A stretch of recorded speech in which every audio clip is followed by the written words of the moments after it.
Hi friends, வாங்க நம்ம பன்னீர் roast எப்படி செய்கிறதுன்னு பார்க்கலாம். இது ஒரு ஈவினிங் ஸ்நாக்ஸ். அது எப்படி செஞ்சு சாப்பிட்லான்னு பார்க்கலாம் வாங்க.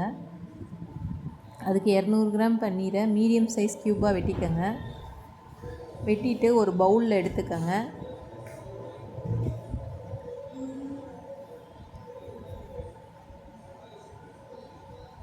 பவுலில் எடுத்துகிட்டு தேவையான அளவு உப்பு போட்டுக்கோங்க. தனி மிளகாய்த்தூள் 1 டேபிள் ஸ்பூன் சேர்த்துக்கோங்க. சோம்புத்தூள் 1/2 டேபிள் ஸ்பூன் சேர்த்துக்கோங்க. கரம் மசாலா தூள் 1/2 டேபிள் ஸ்பூன், மஞ்சள்தூள் 1/4 டேபிள் ஸ்பூன் எல்லாம் போட்டு அந்த பன்னீரில் இருக்க ஈரப்பதத்திலேயே நல்லா மிக்ஸ் பண்ணுங்கள். மிக்ஸ் பண்ணிவிட்டு கொஞ்சம் நேரம் ஒரு 10 மினிட்ஸ் ஊற வைங்க. இதுக்கு தொட்டுக்கிறதுக்கு ஒரு க்ரீன் சட்னி, 2 பச்சை மிளகா, 1 பூண்டு பல், சின்ன இஞ்சி, ஒரு பெரிய வெங்காயம், கொஞ்சம் கொத்தமல்லி, கொஞ்சம் புதினா, ஒரு அரை மூடி எலுமிச்சம்பழம் புழிஞ்சு விடுங்க. தேவையான அளவு உப்பு சேருங்க. பச்சையாக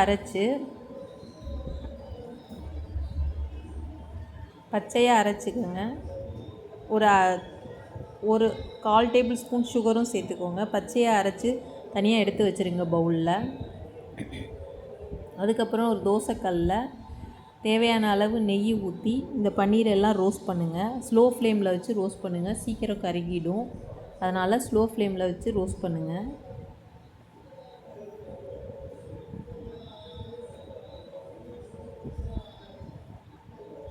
நல்லா டேஸ்ட்டாக இருக்கும், கிறிஸ்பியாக. குழந்தைங்கள்லாம் விரும்பி சாப்பிடுவாங்க.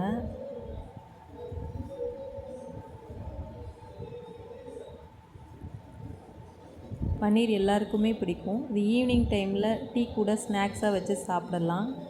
ரொம்ப ஈஸியும் கூட. கண்டிப்பாக ட்ரை பண்ணி பாருங்கள்.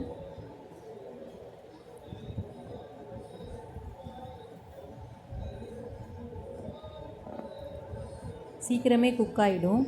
ஆனால் ஸ்லோ ஃப்ளேமில் வச்சு பண்ணுங்கள். ஏன்னா நம்ம மிளகாத்தூள் போட்டிருக்கனால சீக்கிரம் கருகிடும். இந்த க்ரீன் சட்னியோடு பரிமாறும்போது செம்ம டேஸ்ட்டாக இருக்கும். சாப்பிட்டு பார்த்துட்டு எப்படி இருந்துச்சுன்னு சொல்லுங்கள் ஃப்ரெண்ட்ஸ். கண்டிப்பாக ட்ரை பண்ணி பாருங்கள். கமெண்ட் பண்ணுங்கள், சப்ஸ்கிரைப் பண்ணுங்கள். Thank you friends.